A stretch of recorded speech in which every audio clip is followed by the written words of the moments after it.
BTS, neboli Bangtan Sonyeondan, je jihokorejská K-popová skupina, o které budu celou dobu v tomhle videu mluvit. Takže pokud ji nemáte rádi, měli byste tohle vypnout. Tohle je druhá část vašich otázek, které jste mi psali a tentokrát budeme mluvit jen o BTS, protože jak jsem zmiňovala, jsem veliká faninka a ráda o nich mluvím, takže si o nich můžeme popovídat spolu. Psali jste mi pár otázek, tady Wendy byla v posledním videu předposlední, tak teďko mi zodpovím jako první, takže kdo je tvůj bias z BTS? Ano, klasická otázka, kterou jsem očekávala.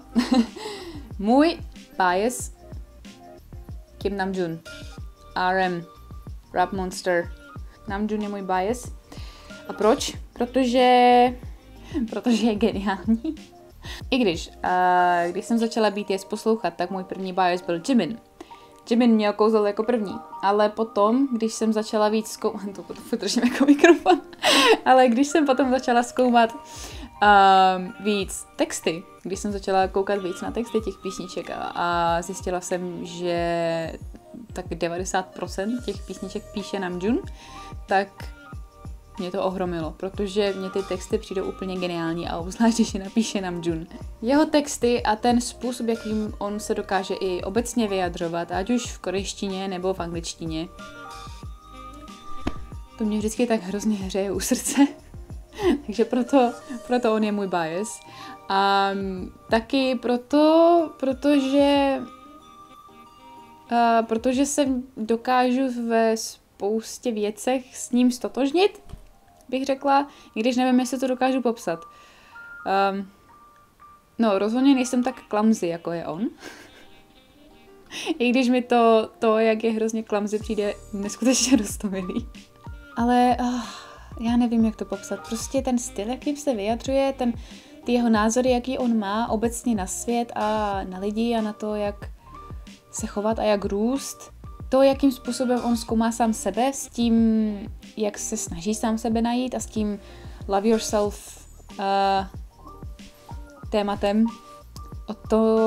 jak o tom mluví a tohleto všechno. S tím se hodně dokážu stotožnit, bych řekla.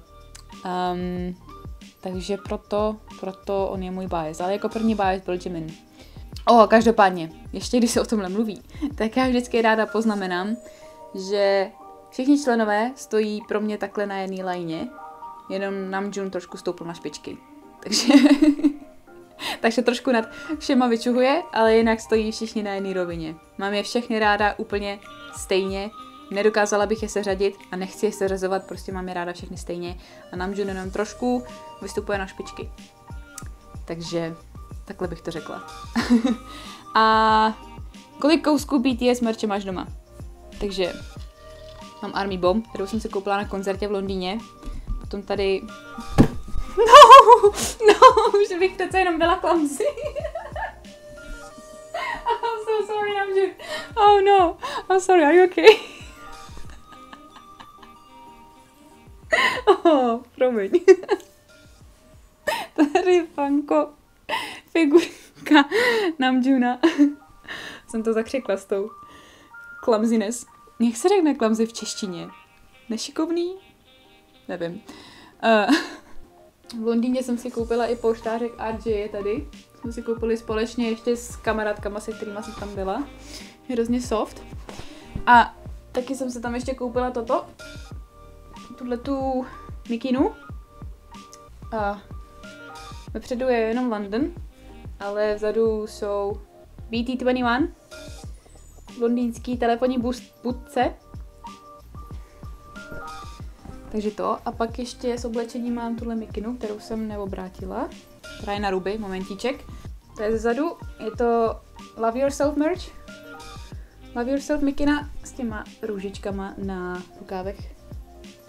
Tak. Takže to mám. A potom tady ty dvě jsou neoficiální. Tohle je ručně udělaný čimy od kamarádky. A potom mám ještě flašku. A potom tyhle ty babies. Takže od nejmladšího Wings album. Potom mám 3 3 verze Love Yourself alba, Answer, S-E-F, chybí mi L. Potom 2 verze Map of the Soul Persona a potom Map of the Soul 7, všechny 4, protože jsem si nemohla pomoct.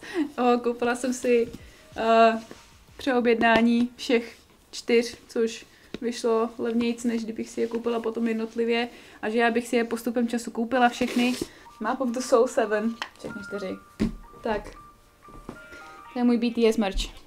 Prosím, udělej to video o BTS, yes. Samozřejmě, kdo je tvůj bias a proč? Shipuješ někoho, když ano, tak koho? Jestli ne, vadí ti nějaký ship, líbí se ti jejich počáteční tvorba, například No More Dream nebo War of Hormone? Kdo se podle tebe nejvíce změnil, kdo má nejvíc handsome face? Takže bias jsem říkala a proč jsem taky říkala. Shipuješ někoho? Ne, já na ty shipy úplně nejsem. Ne, že by mi extra vadily, ale úplně na to shipování nejsem.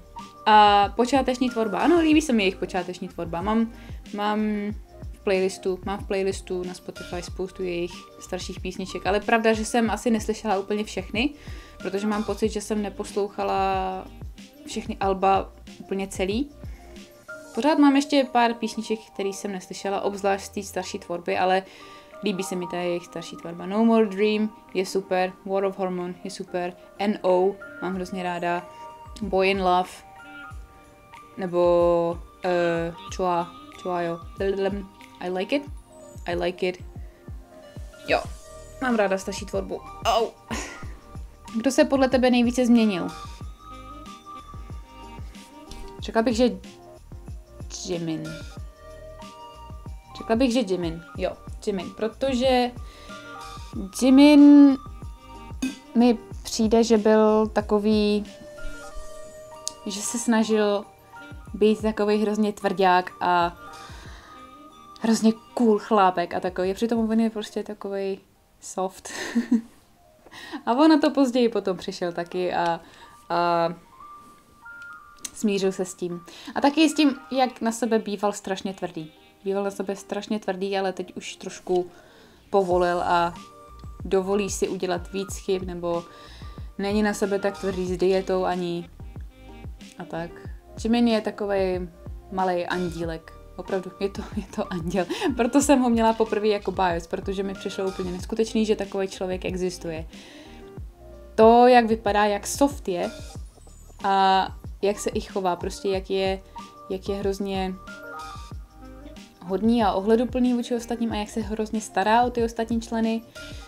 A ten jeho hlas ještě k tomu, úplně andělský nádherný hlas. Ještě to, jak tancuje, jak umí i to contemporary dance a balet a takový, ale zároveň umí i pořádný hip-hop a tohle to všechno. Jimin se podle mě nejvíc změnil. A kdo má nejvíc handsome face? Taehyung. Taehyung V je podle mě nejhezčí z nich. I když je to taky těžký porovnat, trvalo mi to, ale jeho face mi přijde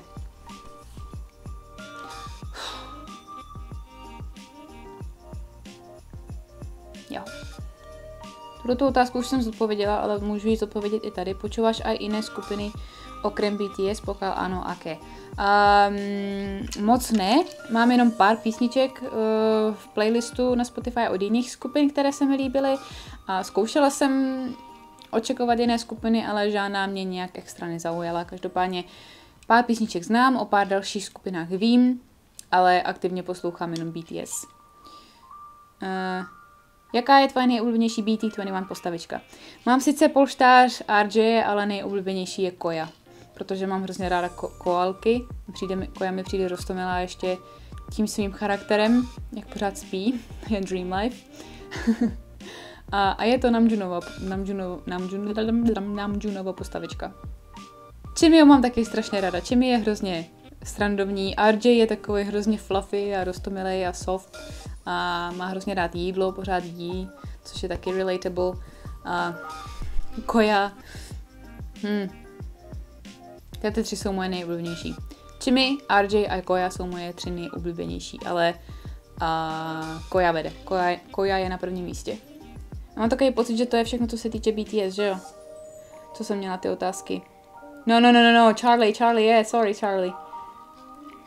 Moje kamarádka Charlie mi položila otázku. If you met RM and you could ask him one thing, what would you ask? A marriage proposal is not allowed. Wow. Kdybych potkala Namjoona a mohla bych se ho zeptat na jednu věc, co by to bylo?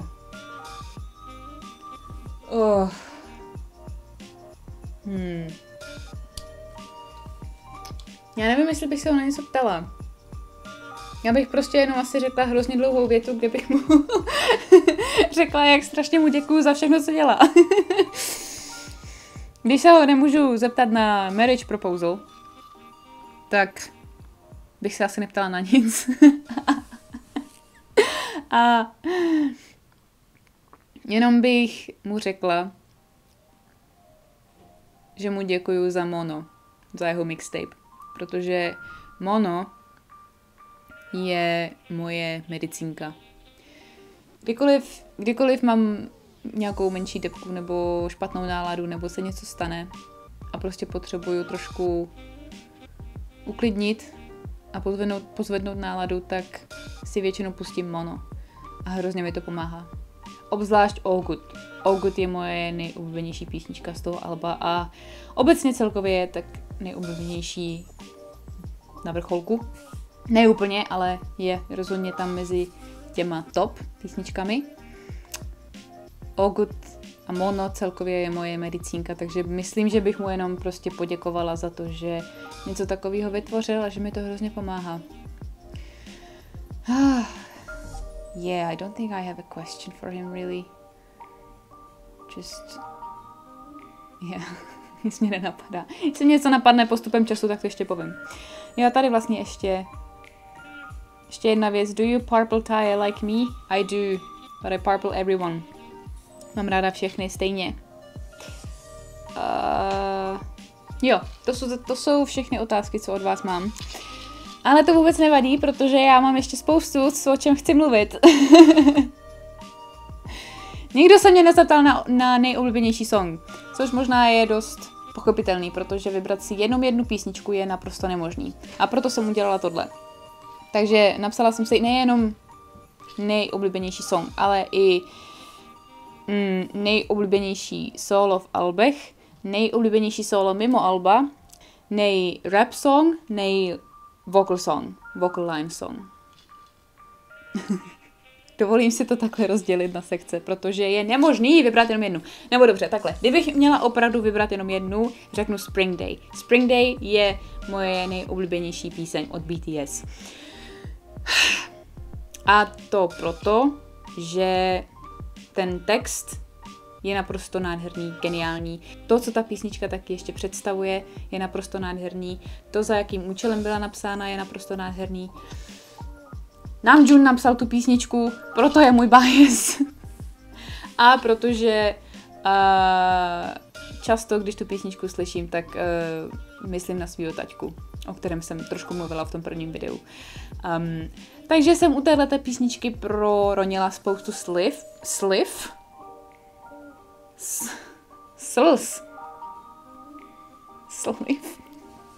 The hell. Je nádherná. Každopádně, ještě jsem si tady napsala poznámku, že si dovolím jmenovat 3 písničky u každé skupiny, takže 3 nejpísničky, takže Spring Day první, potom, počkat, a počítáme i všechny mixtapes, nebo ne? Protože jestli počítáme i mixtapes, tak All Good je hned na druhém místě. A na třetím I'm Fine. Ne. Ježiš, no jo, tohleto mi celý ten seznam úplně přeházelo. Na druhou stranu We Are Bulletproof, The Eternal, absolutely destroyed me. Oh no! Oh my god! Oh my god!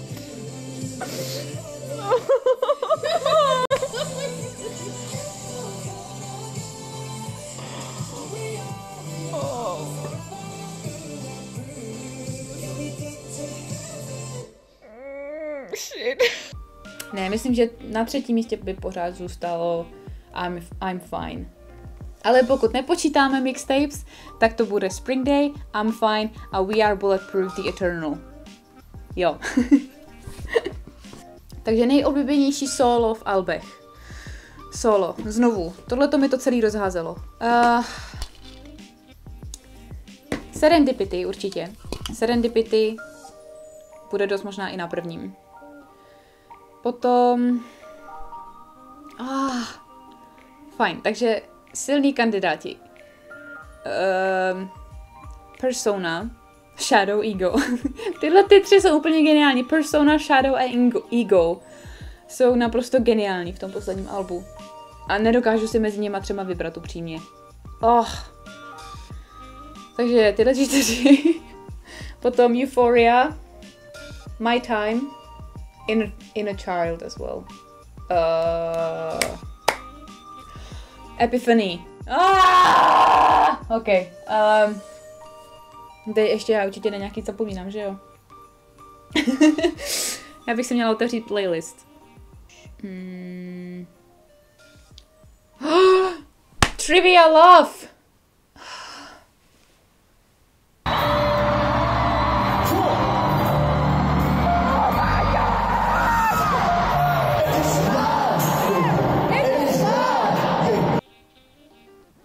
Já jsem tohle neměla dělat, teď jsem z toho ještě víc deprimovaná.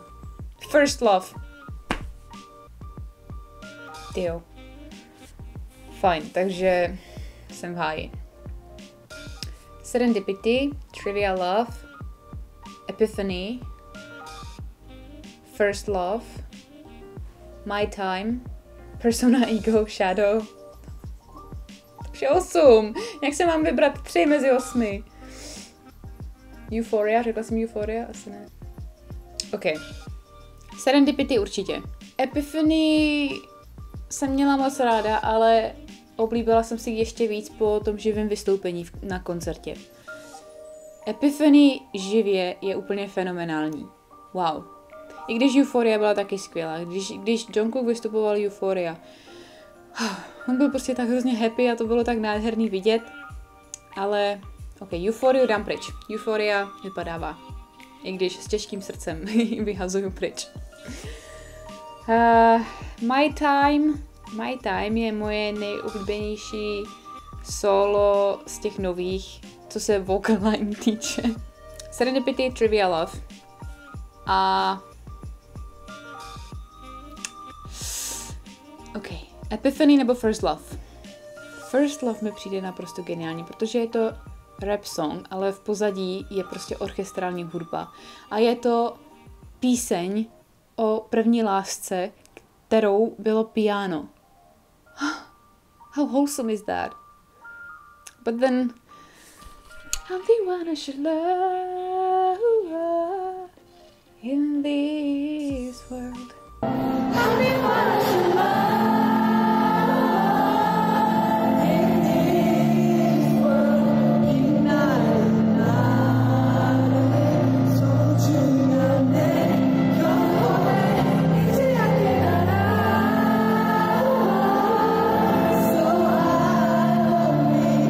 Řeknu Epiphany, protože je víc relatable než First Love.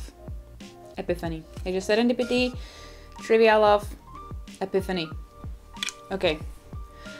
Wow, to bylo těžký. Nejsolo mimo alba. Winter Bear.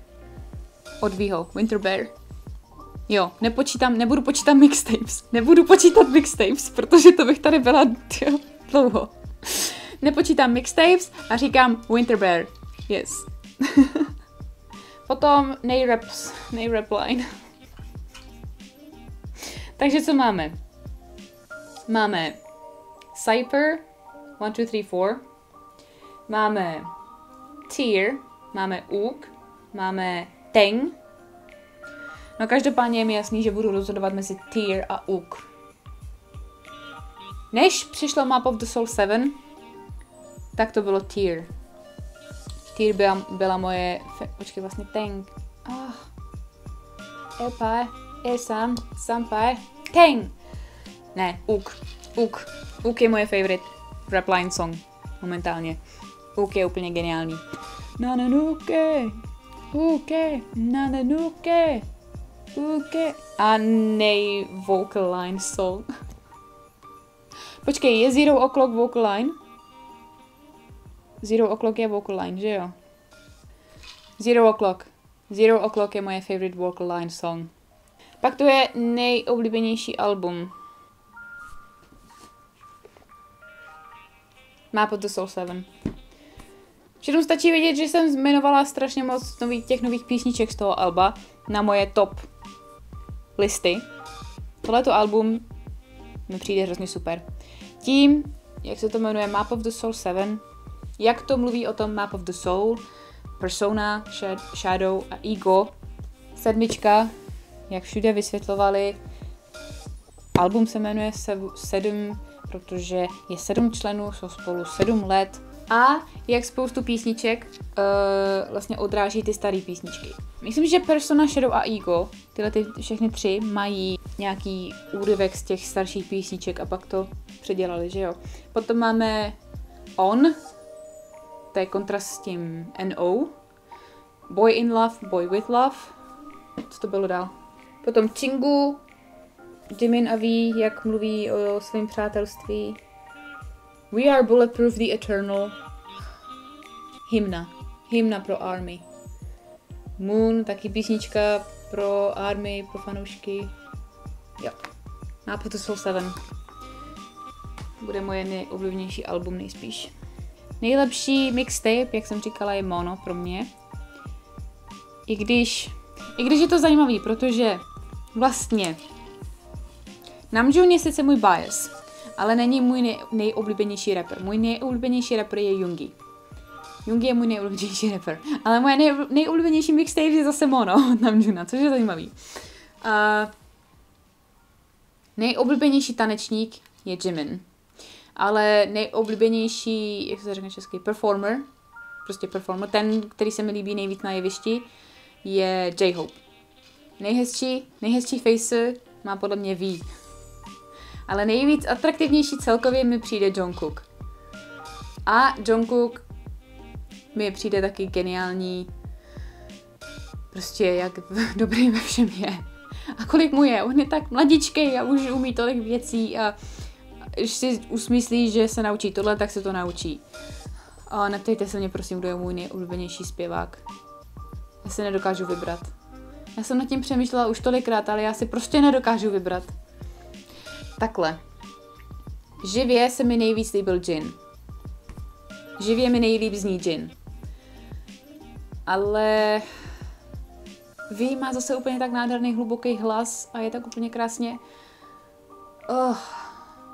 A potom je tady Jimin, který zní jako anděl pokaždý. A potom Jungkook, který zase má asi nejstabilnější hlas a který snad zvládá nejvíc těch technik zpívání a zvládá úplně všechno s tím zpěvem, s tím hlasem. No vůbec se nedokážu vybrat nejúplnějšího zpěváka. Jin mě zase nejvíc rozesmívá, řekla bych, hlavně tím svým smíchem a tím jeho charakterem celkově, i když J-Hope taky docela. J-Hope je zase sluníčko. Yoongi je nejmožnější rapper, Namjoon Moon bias. Každý člen má něco, co se mi na něm líbí nejvíc, víc než u toho ostatního. A to se mi na nich hrozně líbí. Proto si člověk nedokáže vybrat jenom jednoho, co je úplně ve všem. Protože oni se skvěle doplňují. Jo. A potom tu mám ještě dance. Proč bych to dělala? Proč bych si měla vybrat? To je ještě těžší. Nejoblíbenější taneční sestava. Black Swan možná? Nebo Blood, Sweat and Tears? Idol je fun. Fake Love je cool. On je úplně wow. Ale Black Swan možná, protože Black Swan mě hrozně překvapilo, když s tím vystoupili. Jak je to prostě fakt takový baletění, což dává smysl, jmenuje se to Black Swan. Black Swan. Ale Blood, Sweat and Tears je taky jedno z mých nejoblíbenějších. A pak tu ještě mám nejoblíbenější živé vystoupení. Můžu prostě říct MMA 2019, vyřeším si to, celých těch 37 minut, co vystupovali. Protože tam vystoupilo Persona, Boy in Love, Boy with Love. Potom tam každý udělal to svoje solo. A Dionysus. Pak ten super dance break, co tam udělali, ježišmarja.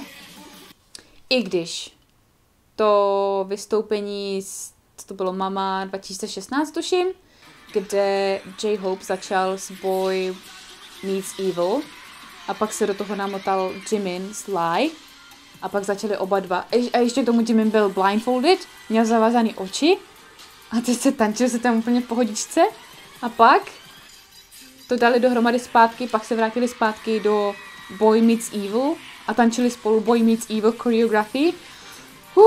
To bylo super, to je jedno z mých nejoblíbenějších taky. A pak začali všichni z Blood, Sweat and Tears. To bylo super.